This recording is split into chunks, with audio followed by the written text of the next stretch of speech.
It's your friend Jen Loren, and you are now tuned into Muses and Bruises podcast. It is a creative audio journal of the creative experience, where I'll be speaking to my experience as a multi-hyphenate, multidisciplinary artist, being a writer, podcaster, also visual artist, creating art installations, events, painting, collages, all the things under the sun. So to tell you more about myself, my name is Jennifer Axius. I go by Jen Loren. And in 2016, I started Muses and Bruises as a way to be accountable as an artist and put myself out there, to kind of have an audio time capsule to use as an accountability partner. I was on a work assignment in California and away from everything that I knew. I'm from South Florida, away from everyone that I knew, and I just had the itch to finally take myself seriously as a creative. I have been writing since I'm 11 years old. I've been drawing and painting for probably the same amount of time, and I just felt the itch to create with all of the noise and everything that I knew that was away from me. I just needed to make something. And so, also, mind you, I was living in a very predominantly white area, where I didn't really feel safe to leave my house that often. So I had a lot of time on my hands and also a medical marijuana license. So things got really creative at the time. And finally, I bought myself a mic. I also was able to learn from my partner at the time how to record myself and edit podcasts. And I just gamified my creative process by recording Muses and Bruises and speaking about the things that I would do and the progress that I was making and the thoughts that I was having, the setbacks that I was having at the time. And by the time I came home, the fall of 2016, I was able to pour into my creative ecosystem and network back home, where I have a bunch of friends who are also multi-hyphenates, are the best singers, songwriters, painters, photographers. I know I might sound biased, but really, really dope people I knew. And I just understood as well, since we had known each other for so long, for at least a decade at that point, that I'm not the only person that maybe struggles with resilience, especially when it comes to creating and putting myself out there, that they probably had similar experiences. And I wanted to also interview them and see how they push through and also hear about their origin stories.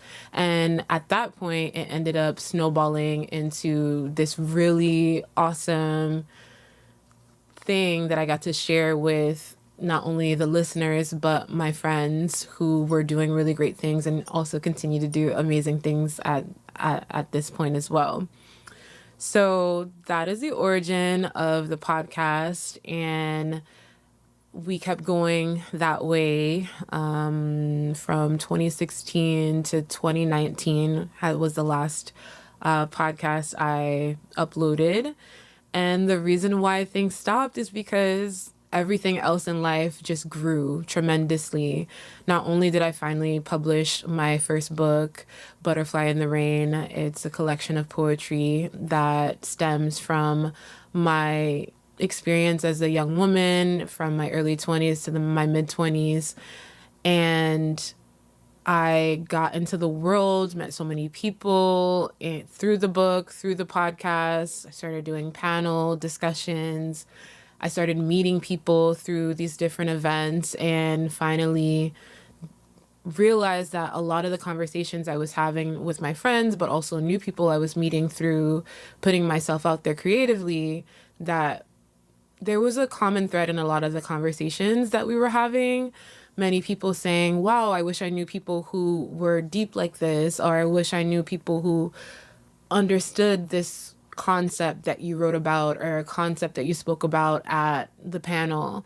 And I don't know, I just kept noticing the thread. And finally, I thought to myself, well, if I keep having these conversations, like, these people have to know that there are other people that think like them. Like, what if I created a space for them to meet up? And, you know, that felt like an escape from their everyday, because that's kind of when, 2016 was happening. We ain't gonna talk about that. Like, we're kind of in a part 2 of that, if you get what I'm saying.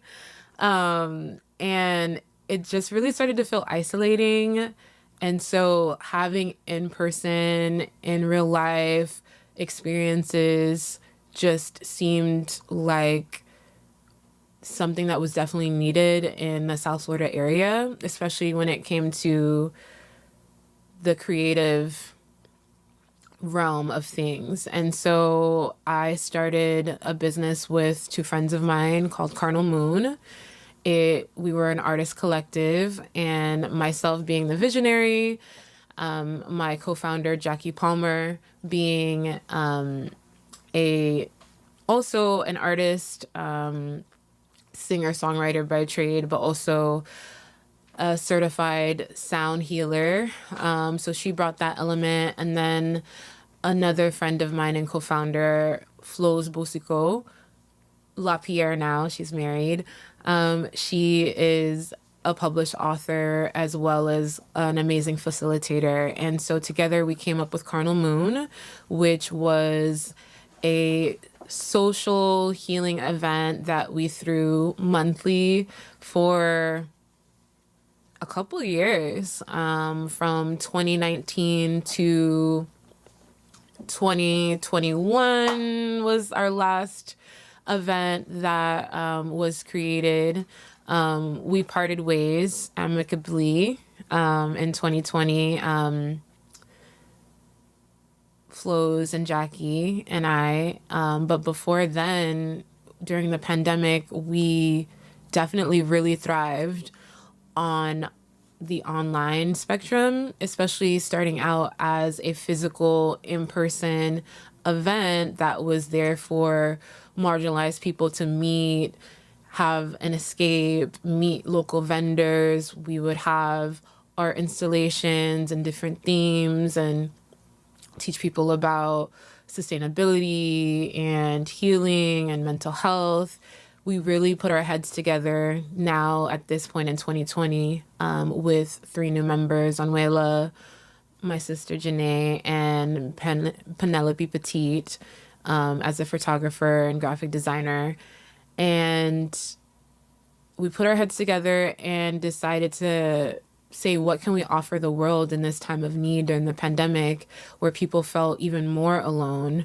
Whereas the whole idea of Carnal Moon started as a way to make people feel more connected, to meet each other and feel that sense of belonging that I kept noticing in those conversations that I was having before Carnal Moon came about. And so our following grew 2 to 3 times the amount, and we started having online events, online open mics, healing circles, talked about different topics like colorism. We held healing circles when Breonna Taylor and Ahmaud Arbery, as well as a few other things that happened during the pandemic, and it was amazing. And so initially, as Carnal Moon got off the ground, being a multi-hyphenate, I was like, I need to let something go. And at the time, it felt right to let go of the podcast for the time being. I thought it would be just maybe a month, 2 months, but here we are. It is 2025. It's been some years. And I don't know. I do believe that everything happens for a reason. Also, it has been since 2021, since the last event that Carnal Moon has had, that I have been a public facing creative. So I have had what I would consider a winter season for myself as a creative. So the theme for today's podcast is the paradox of pain, winter before spring. And that sounds very deep, very heady.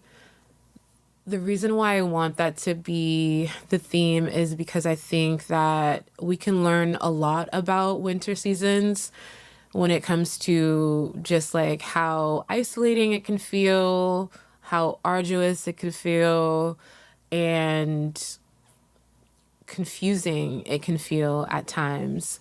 I want to read a quote that I have regarding this topic to kind of sum up the analogy here.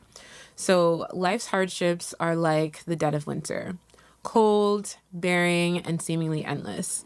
But just as nature's flow follows a cycle, our struggles often lead to the rebirth of something new, just like spring always follows winter. So, specifically, I want to share the story of my own creative winter that I've had so far. It's been now 4 years, and so much life has happened. While I do believe now that time has passed, that Carnal Moon dismantled amicably, I definitely understand that things could have been handled better, hindsight being 2020. And letting go of that creative baby, like at that point, it was the first time in my adult life that I just wasn't creating anything, not personally, not collaboratively, and I just didn't know who I was as a person when it came to just like living life, being in the rat race, and I didn't feel a sense of purpose at all. And I honestly felt a sense of failure, thinking about, okay, well, I wrote this book, started that podcast, let it go, started this business with friends, got really great. We were on NPR, we were on the news, we were working with the city, doing all these things, helping people heal. And now there's nothing. And I think I really started to identify my worth with my production and what I could do and give off into the world. And I do think that God works in mysterious ways. I'm a person of faith. Another thing that came from this winter season that I had is just like getting back into my faith journey. And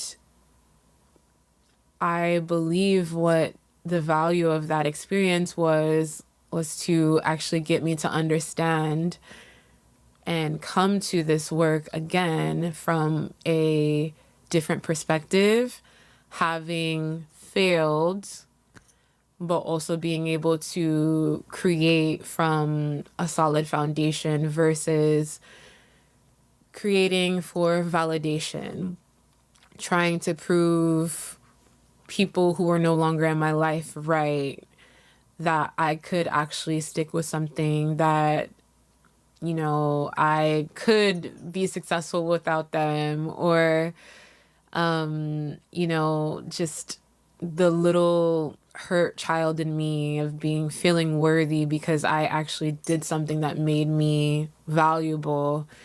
And also working in startups, was laid off a few times. So that was even a thing that broke me down as well. But the thing that built me up again is just really healing, therapy, getting back into writing, because that's another thing that happened, the creative block, which is for the first time since I'm 11 years old, I'm not writing. I found that during that time, during the pandemic, because there was so much time on my hands and isolation, I felt at the time that writing had become a crutch to me, and that while it was a great way to get my feelings out, it was also a way to hide from myself and intellectualize my feelings rather than feeling them. And so that journey began. How do I experience life when I'm not using that writing as a crutch? How can I be present with myself and the people around me to feel what I'm feeling so I can move past certain habits and patterns and pitfalls? And that was really rough. Wouldn't recommend it. But now I see the value in that, especially just like being in talk therapy for a couple of years, but more recently doing EMDR, where that somatic therapy has been able to merge both of the understanding, but also the processing and the transmuting of the emotion versus just understanding. So that actually opened me up into becoming a creative again. And I don't want to sound like a broken record, and I don't want people to turn this podcast off now that I'm saying this, but another thing through this winter that brought me back to my creative self is the book The Artist's Way by Julia Cameron. I know everyone's sick of hearing that right now, but it's the way I've described it to people, because I haven't shut up about it since I reread it last fall. The way I describe this book, it is like an ayahuasca trip for repressed creative people. It's a way to come back to yourself. It's like a really great healing experience. It's a way to face yourself again. And the way that Julia Cameron describes it is like a artist recovery workshop, and it's self-paced. It's a 12-week process, and the main pillars of the Artist's Way is that you stick to two things during the 12-week process.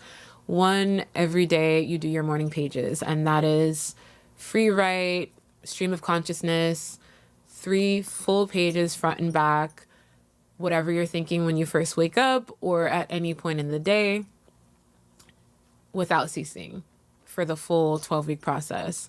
I have continued to do it even after finishing the book, because it's a really great way to make myself available to what I'm actually feeling versus all the junk that happens that we're fed with, like social media. Like as soon as you wake up, you're bombarded with marketing and all these things that are just like overwhelming us with stimuli. This is allowing me to like brain dump and actually be present with the day to day. And then the other thing, which I can't say I've been the most consistent with, is the artist dates. So every week you take yourself on an artist date. You go by yourself. It can be big or small, monetary or non-monetary.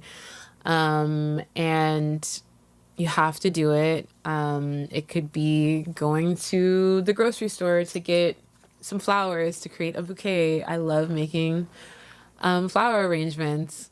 That was actually my artist date for today, this week. And or going to the park. I actually taught myself how to do watercolors. I've been wanting to do that for years.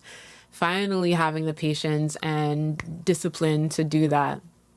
So while it felt bleak to not create or produce, even if it was for just myself during this creative winter, I am actually really grateful to have had that time to live life, to feel my feelings, to be with the day to day, because it informs my work.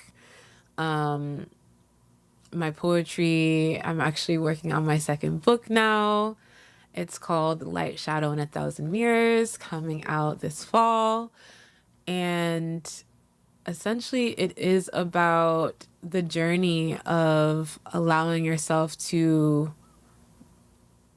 be human and not just be a part of the rat race, what that looks like to feel your feelings, what that looks like to have the people in your day to day and your interpersonal relationships mirror who you are to you, and you do the same for them, but also like what it is to be independent, interdependent, what it looks like to resist that, what it looks like to embrace that. It's been a beautiful journey so far. And the fun thing about this book versus my first one is that I am coming out of the creative closet, thanks to The Artist's Way, where I'm not only including my poetry, but I'm also including my visual art with collages, drawings, paintings, those things as well. So it's going to be a coffee table book. Currently working on it. The writing portion is done for the most part. I'm now starting on the visual aspect of it. And yeah, as much as I wanted to say that, like, I haven't been the kindest to myself when it comes to that dark night of the soul, I know it was necessary because I have a gratitude that I wouldn't have had for this experience and coming at my creative brainchild's children this time around versus the first time around. It's more informed. There's a visual element to the podcast now, thanks to my creative ecosystem. I have my friend Alan, who has this wonderful podcast space. Book it if you're in South Florida. And I'm able to showcase the things that I love. My favorite thing in life is to cultivate beauty. It's very energizing to me. So you guys get to see that on display with the way that I'm dressed. I'm wearing red here because color therapy is really important to me. I want to teach you a little bit about that. Red is about being in your power. It's also the color for Aries season, which is launching the day that this podcast launches. I'm an Aries as well. And I just wanted to use that to give me energy and embody the power that I wanted to have moving into this next chapter of life. And also have this bouquet of flowers to speak to coming out of the creative winter into this spring experience. So I want to pose a question, a prompt, if you will, for listeners and viewers. I'm going to just read it out here real quick. In conclusion, no winter lasts forever. The hardest moments in life are not permanent. They are simply a part of the cycle leading to renewal, which is where we are right now. And my encouragement to you is to remember that pain is not a dead end. It's often a preparation for something new. The call to action is to reflect on your winter season, whether it is the actual winter that we just came out of. What is something that you know now or have a new perspective on now or are grateful for now that occurred during this winter or during your own winter season? And how is it preparing you for a new beginning? So that is what I have. I look forward to more of these. I wanted to first start out with this solo episode, reintroducing myself, speaking to where I've been, speaking to what I'm working on, keeping with the original theme of the podcast. And the next episode, we are going to go into the different senses, and you're going to be introduced to my creative ecosystem in South Florida, my friends representing the different senses. I'm actually going to do, instead of just the five senses, we're going to do sixth sense, intuition being the sixth sense. So look out for that. Each of these people are the most amazing in their field, and I'm really excited to introduce you to them. And we're going to speak about creativity. We're going to speak about the work that they do. We're going to speak about resiliency and encourage others, hopefully, with their stories, as well as introduce you to who they are and the work that they do. So, as usual, I usually end with like, bet on yourself because you never know what'll come from it.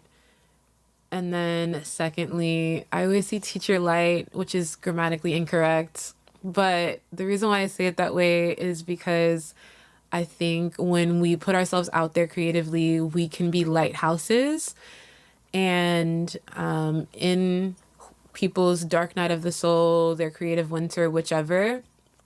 So, me putting myself out there, I always encourage other people to put themselves out there, be a lighthouse, teach your light by being your brilliant creative self. And yeah, I'm your friend Jen Loren. Thank you so much for being with me, and I'm so excited for this journey. We'll see how it goes.